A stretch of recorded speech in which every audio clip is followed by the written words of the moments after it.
मैंने 10 साल पहले कहीं लिखा था फेसबुक पे, तब मैं फेसबुक पे एक्टिव था, अब तो नहीं हूँ, कि अगर मुझे दुनिया के सारे धर्मों को मिला के एक धर्म बनाने का मौका मिल जाए कभी, तो मैं जैन धर्म की एक चीज जरूर उसमें शामिल करूंगा, और वो है उसका क्षमावाणी पर्व। और वो इसलिए करूंगा कि बात आज की नहीं है, बात किसी भी दौर की है, आज की ज्यादा है।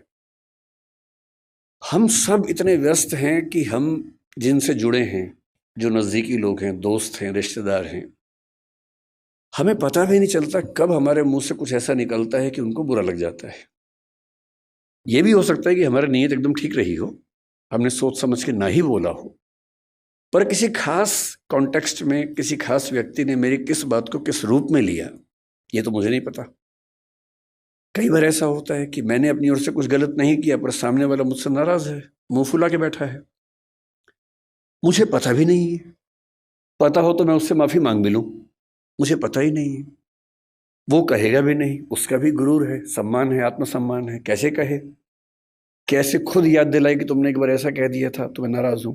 तो जब मैंने सुना कि मेरे मेरे बहुत सारे दोस्त जैन परिवारों से आते हैं, उनमें से एक ने 8-10 साल पहले जब मुझे पहली बार व्हाट्सएप पे भेजा मिच्छामी दुक्कड़म, तो मुझे लगा पता नहीं क्या स्पेलिंग मिस्टेक तो नहीं हुई, क्या लिखा है। और उसके आगे लिखा उसने कि यदि पिछले 1 साल में मुझसे कोई भूल हुई हो, त्रुटि हुई हो, तो मैं उसके लिए माफ़ी चाहता हूँ। मुझे लगा क्या हो गया इसको, सब तो ठीक ही था। तो क्योंकि मेरा बड़ा अच्छा दोस्त है, मैंने कहा जाओ माफ़ किया।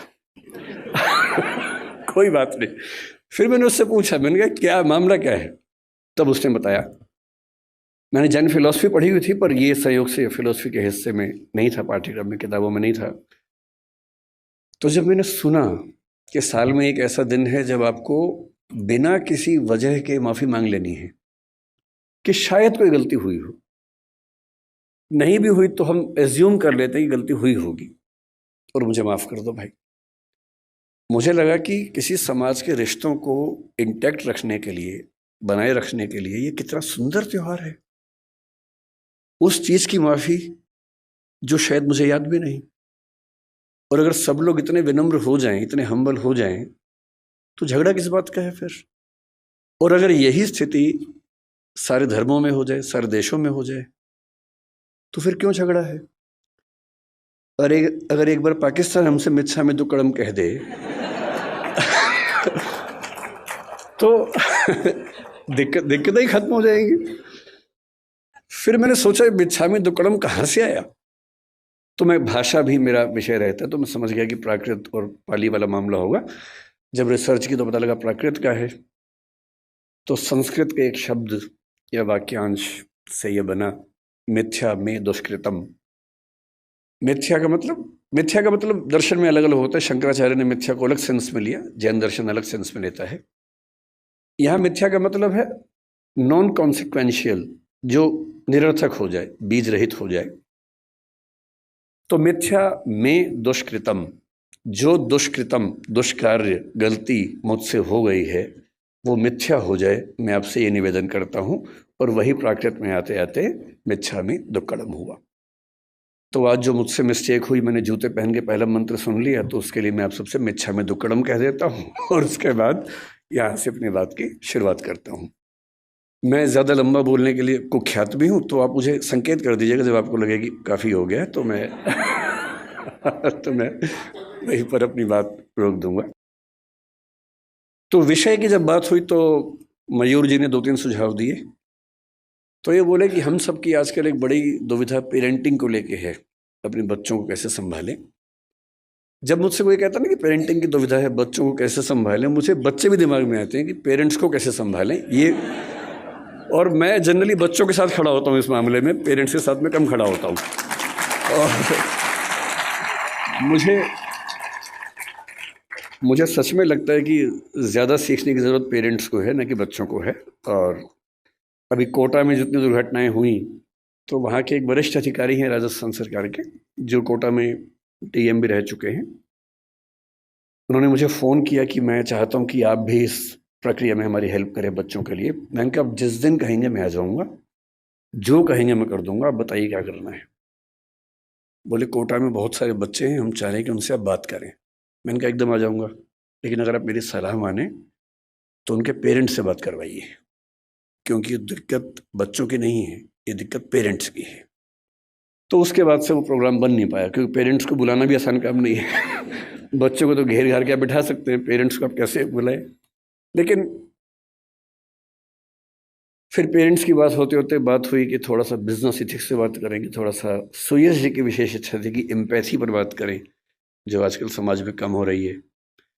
तो अंत में ये हुआ कि सर आप बस आ जाइए, इन्हीं सबका मिला जुला के हलवा बना दीजिएगा, और बेसिकली हम आपको सुनना चाह रहे हैं, और कोई ख़ास टॉपिक से मतलब है नहीं, बस आप आ जाइए और कुछ कुछ बातें अच्छी अच्छी कर लीजिए, बस इतना ही पर्पज़ है तो फिर मैं उसी इरादे से आया हूँ।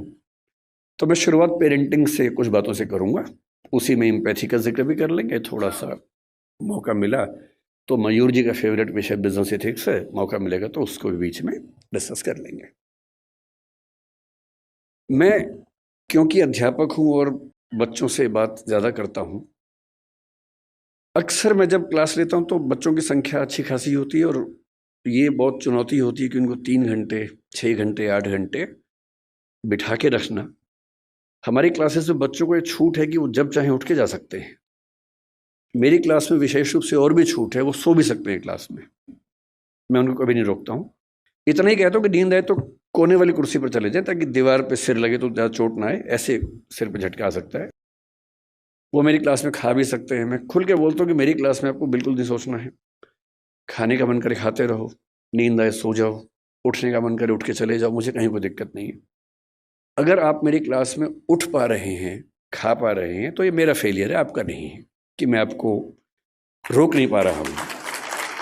तो इसी बहाने मुझे फीडबैक भी मिलता रहता है कि मैं कैसा पढ़ा रहा हूँ, तो आप लोग अपना हरकतें करते रहिए और मैं अपना काम करता रहूँगा।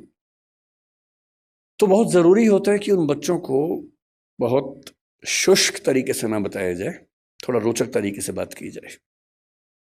रोचक तरीके से बात करने का एक ही तरीका है कि आप उनको कहानियों के माध्यम से बताएं, एग्जाम्पल्स के माध्यम से बताएं, एनेक्डोट्स इनको हम कहते हैं, घटनाओं के माध्यम से बताएं।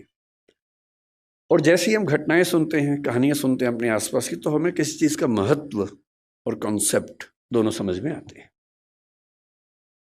मैं जहाँ से ये बात करना शुरू करना चाहता हूँ वो ये है कि पेरेंटिंग के नज़रिए से हमारा समय दुनिया के इतिहास का सबसे मुश्किल समय है। पेरेंटिंग हमेशा मुश्किल रही है।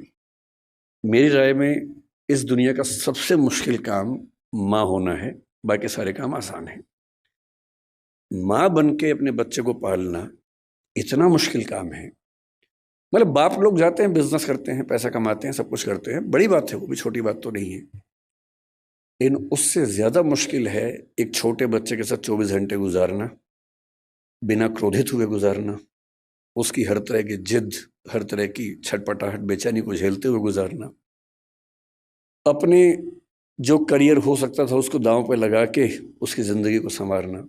एक छोटा बच्चा एक स्टार्टअप जैसा होता है, क्योंकि जैन समुदाय है इसलिए मैं ऐसी भाषा ज़्यादा बोल रहा हूँ। एक स्टार्टअप जैसा है, आप उस पर 15, 17, 18 साल इन्वेस्ट करेंगे, बहुत सारी पूंजी खर्च करेंगे, समय खर्च करेंगे, तो जाके उसकी वैल्यूएशन बनती है। और नहीं तो जैसे स्टार्टअप्स फेल होते हैं, 1000 में से एक आधी पास होता है, बहुत सारे स्टार्टअप फेल होते हैं। तो ये परवरिश की दुनिया में भी होता ही है।